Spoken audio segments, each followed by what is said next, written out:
Next gen astro YouTube channel நேயர்கள் அனைவருக்கும் எனது இனிய வணக்கம். நான் உங்கள் டிஜே சுந்தரபாண்டி, சிவகாசியிலிருந்து. தற்போது நம்ம பார்க்க போகிற தலைப்பு என்னன்னு பார்த்தீங்கன்னா, குரு வக்ர பயிற்சி. குரு பகவான் வக்ரம் ஆகும்போது 12 ராசி நேயர்களுக்கும் என்னென்ன மாற்றங்கள் ஏற்பட போகிறது என்பதை பற்றி பார்க்க போகிறோம்.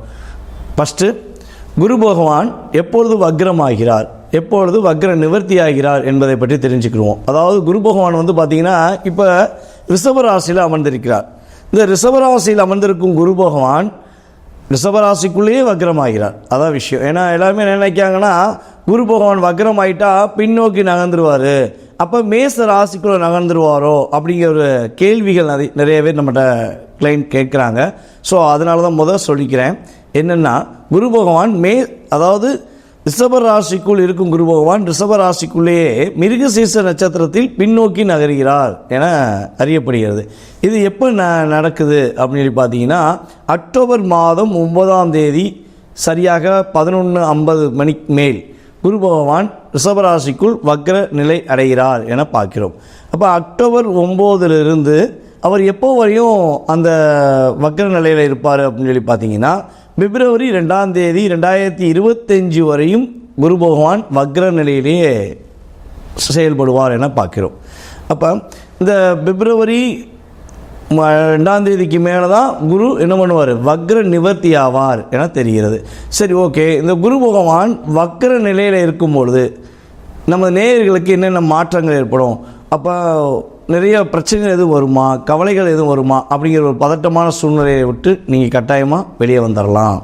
ஏன்னா இந்த குரு பகவான் வந்து பார்த்திங்கன்னா இயற்கை சுபகிரகம்.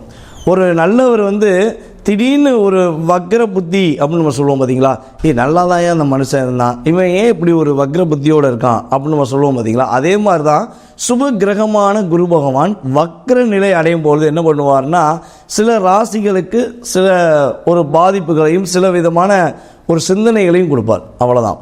ஆனால் இந்த வக்ர நிலை அடைவதனால பல ராசிகளுக்கு நல்ல மாற்றங்களும் உண்டு, வெற்றிகரமான செயல்பாடுகளும் உண்டு என அறியப்படுகிறது. இதில் உங்களுடைய சுய ஜாதகத்தில், அதாவது நம்ம பார்த்து கொண்டிருக்கும் நேயர்களுக்கு என்ன சொல்கிறேன்னா, உங்களுடைய சுய ஜாதகத்தில் குரு பகவான் வக்ர நிலையில் இருக்காரு அப்படின்னு நினச்சிக்கோங்களேன். அப்படி இருந்தார்னா நீங்கள் என்ன ராசியாக இருந்தாலும் சரி, என்ன நட்சத்திரமாக இருந்தாலும் சரி, என்ன லக்னமாக இருந்தாலும் கவலைப்பட தேவையில்லைங்க. நீங்கள் ஏதாவது ஒரு விஷயத்தை எதிர்நோக்கி காத்துக்கிட்டு இருப்பீங்க. இந்த விஷயம் செஞ்சிடலாமா, அது வேலை நிமித்தமான செயல்பாடாக இருந்தாலும் சரி, பொருளாதார ரீதியான செயல்பாடுகளாக இருந்தாலும் சரி, அல்லது ஒரு சுப நிகழ்ச்சிகளுக்குரிய செயல்பாடுகளாக இருந்தாலும் சரி, உங்கள் மனசில் இந்த விஷயத்தை நடக்கவே மாட்டேங்கி நான் நடத்தி காட்டணும்னு ஆசைப்பட்றேன், அதுக்காண்டி போராடுறேன் அப்படிங்கிற நிலையில் இருக்கீங்க அப்படின்னா, உங்களுடைய சுய ஜாதகத்தில் குரு பகவான் வக்ர நிலையில் இருக்கிறார் என்றால் இந்த குரு வக்ர பயிற்சி உங்களுக்கு மிகப்பெரிய ஒரு பொற்காலமான காலமாக இருக்கும். அது எந்த மாற்றமும் கிடையாது. ஏன்னா ஒரு கிரகம் சுப கிரகமான குரு பகவான் உங்கள் ஜாதகத்தில் வக்ர நிலையில் இருந்தால் இந்த வக்ர பயிற்சி உங்களுக்கு மிகப்பெரிய ஒரு ப்ளஸ்ஸை கொடுக்குது. சரி சாமி, என்னுடைய ஜாதகத்தில் குரு பகவான் வக்ர நிலையில் இல்லை, ஆனால் மற்ற கிரகங்கள் வக்ர நிலையில் இருக்குது. அப்போ எக்ஸாம்பிள் ஒரு புதன் பகவான் வக்ரத்தில் இருக்காருன்னு வச்சுக்கோங்களேன். அப்போ இந்த வக்ர பயிற்சி எனக்கு ஒரு மாற்றத்தை கொடுக்குமா அப்படின்னு சொல்லி ஒரு கேள்வி வச்சிங்கன்னா அதுக்கும் பதில் உண்டு. உங்களுடைய சுய ஜாதகத்தில் மற்ற கிரகங்கள் வக்ர நிலையில் இருந்தால், அந்த கிரகம் குருவின் சாரம் பெற்றிருந்தால் உறுதியாக உங்களுக்கு மிகப்பெரிய ஒரு மாற்றங்களும் முன்னேற்றங்களும் உண்டு என பார்க்கிறோம். ஓகே. இந்த குரு பகவான் வந்து பார்த்தீங்கன்னா இப்போ ஃபஸ்ட்டு என்ன பண்ணுறாரு, மிருகசீர்ஷ நட்சத்திரத்தில் வக்ர நிலையில் இருக்கார். அதுக்கடுத்து வந்து பார்த்திங்கன்னா ரோகிணி நட்சத்திரத்தில் வக்ர நிலையில் இருப்பார். ஸோ இந்த வக்ர நிலையை கடந்து அவர் வரும்பொழுது மிகப்பெரிய மாற்றங்களும் மிகப்பெரிய ஏற்றங்களும், மறுபடியும் வந்து குரு வக்ர நிலையை கடந்த பிறகு வக்ர பயிற்சி நிவர்த்தியான பிறகு ஏற்கனவே ஒரு நல்ல பலன்கள் பெற்றுக்கிறவர், அதே மாதிரி ஒரு நல்ல ஒரு சுப சம்பந்தப்பட்ட ஒரு மகிழ்ச்சி சம்பந்தப்பட்ட நிகழ்ச்சிகளை பெறுவார்கள் என நிதர்சனமான உண்மை. ஸோ வக்ர பயிற்சி வீடியோ முழுமையாக பாருங்கள். சில நல்ல விஷயங்கள், ஒரு அற்புதமான செயல்பாடுகளை உங்களுக்கு தெளிவாக சொல்லியிருப்பேன். நம்ம வீடியோ வந்து முழுமையாக பார்த்து நிறைய பேர் கால் பண்ணி நமக்கு வந்து பதில்கள் சொல்லியிருக்காங்க. அது ரொம்ப ரொம்ப மகிழ்ச்சியாக இருக்குது. ஓகே, தொடர்ந்து பார்ப்போம். மீன ராசி அன்பர்களுக்கு குரு வக்ர பயிற்சினால் ஏற்படும் மாற்றங்கள் என்ன, முன்னேற்றங்கள் என்ன அப்படின்னு பார்ப்போம். அதாவது உங்கள் ராசியின் அதிபதியான குரு பகவான் உங்கள் ராசிக்கு 2ஆம் இடத்தில் வக்ர நிலையில் அமர்கிறார். அப்போ கொடுத்த பணங்கள் ஏதேனும் வெளியே யார்ட்டி பணம் கொடுத்துருந்தீங்கன்னா அந்த பணம் கட்டாயமாக உங்களுக்கு தேடி வரும் என்பது நிதர்சனமான உண்மை. யாருக்காக பணம் கொடுத்தீங்கன்னா திரும்ப வராதுங்கிறது உண்மை.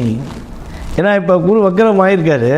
அப்போ குரு வக்கரமான நிலையில் வந்து நீங்கள் என்ன பண்ணணும், யாருக்கா பணம் கடனாக கேட்டாங்க கொடுத்தீங்கன்னா அந்த பணம் கொடுத்த பணம் குரு வக்கர பயிற்சி முடிஞ்ச பிறகு தான் வருமா வராதான்னு உங்கள் சுய ஜாதத்தை செக் பண்ண தான் தெரியும். ஸோ அப்போ இந்த காலகட்டங்களில் வந்து பார்த்திங்கன்னா யாருக்கும் பணம் கொடுக்கக்கூடாது, கடனாக பணம் கொடுக்கக்கூடாது, கைமாத்தா கடன் கொடுக்கக்கூடாது. பணத்தை வந்து கைமாத்தா கொடுத்தேன் கடனாக கொடுத்தீங்கன்னா அந்த பணத்தை இந்த குரு வக்கர பயிற்சி நிவர்த்தி ஆகுதுன்னு வாங்கக்கூடிய காலகட்டம் ரொம்ப ரொம்ப கம்மி. அதே போல் வாக்கு கொடுக்கறது, யாருக்காச்சும் போய் வாண்டடாக போய் நான் செஞ்சு கொடுக்கேன் என்னால் முடியும், நீ கவலைப்படாங்க உங்கள் பிரச்சனை நான் முடிச்சு கொடுக்கேன்னு சொல்லி வாக்கு கொடுக்கக்கூடாது. இந்த 2 விஷயத்தை கட்டாயமாக, அதாவது தனம் குடும்பம் வாக்குஸ்தானம் அப்படிங்கிறது தான் 2ஆம் பாவம். இப்போ அந்த 2ஆம் பாவத்தில் குரு பகவான் உங்கள் ராசியின் அதிபதி லக்னாதிபதியாக கூட எடுத்துக்கோங்க, அவர் வக்கரம் அடைஞ்சிட்டான்னா அப்போ நீங்கள் அந்த இடத்துல கவனம் செலுத்தணுங்கிறது உண்மை. ஏற்கனவே நீங்கள் சில விஷயங்கள் செஞ்சுருக்கீங்க, அதில் ஏதாவது தடைகள் இருக்குன்னா அந்த தடையை குரு பகவான் விலக்கி கொடுப்பார். ஒரு வேலையில் இடமாற்றம் வேணும்னு காத்துக்கிட்டே இருக்கீங்க, ஐயா இந்த ஊரை விட்டு போயிடணும், எப்படியாச்சும் வேறு இடமாற்றம் கிடச்சிடணும், நானும் முயற்சி எடுக்கேன் கிடைக்கவே மாட்டேங்க அப்படின்னு சொல்லி காத்துக்கிருந்தீங்கன்னா கட்டாயமாக இருக்கும் இடத்தை விட்டு வேறு இடத்துக்கு வேலை இடமாற்றம் செய்வதற்கான காலகட்டமாக எடுத்துக்கொள்ளலாம்.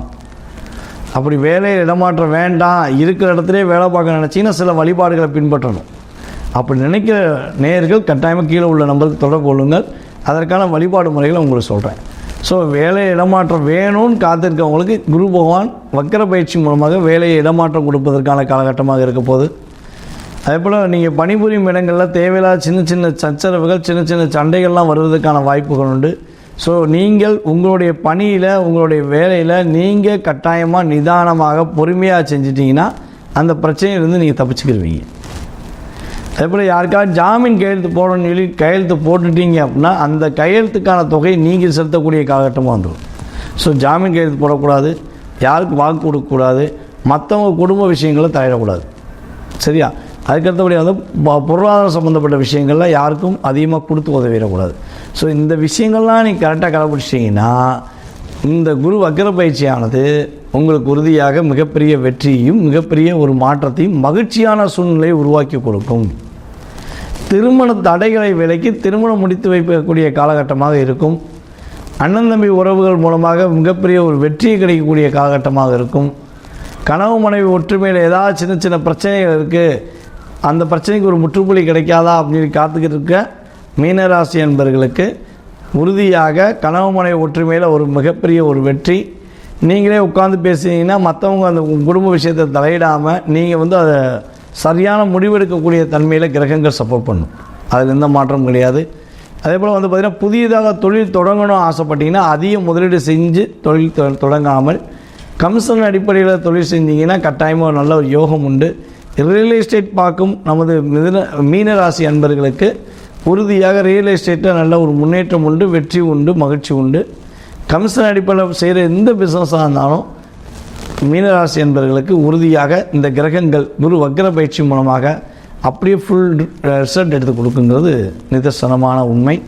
இந்த குரு வக்கர பயிற்சி காலங்களில் நீங்கள் வழிபாடு செய்ய கோவில் அப்படின்னு சொல்லி பார்த்தீங்கன்னா பொதுவாகவே வந்து பார்த்திங்கன்னா நம்ம ஏற்கனவே சொன்ன மாதிரி தான் மீனராசி அன்பர்கள் வந்து பார்த்திங்கன்னா மதுரை மீனாட்சி அம்மன் வழிபாடு கட்டாயமாக பின்பற்றணும். அதே போல் வந்து பார்த்திங்கன்னா இந்த குரு வக்கர பயிற்சி காலங்களில் மதுரையில் உள்ள கள்ளழகர் வழிபாடு, மதுரை பெரியாருக்கு எதிர்த்தாப்பில் வந்து பார்த்திங்கன்னா இப்போ நம்மளுடைய பெருமாள் வழிபாடு செய்வது உங்களுக்கு மிகப்பெரிய வெற்றியை கொடுக்கும். நீங்கள் தொடர்ந்து வழிபாடு முறைகளை பின்பற்றிகிட்டே வந்தீங்கன்னா உங்களுக்கு வெற்றி உண்டு, மகிழ்ச்சி உண்டு. சாமி பக்கத்தில் உள்ள பெருமாள் கோவில் வழிபாடு செய்யலாமா அப்படின்னு கேட்டிங்கனாலும் பக்கத்தில் உள்ள பெருமாள் கோவிலுக்கு ஒவ்வொரு புதன்கிழமையும் மறக்காமல் போய் வழிபாடு செய்யுங்க. நீங்கள் அப்படி வழிபாடு செய்யும்போது இந்த குரு வக்கர பயிற்சி மூலமாக ஏற்படுகின்ற தடைகளை விலக்கி நீங்கள் உறுதியாக வெற்றி காண்பீர்கள் என்பது உண்மை.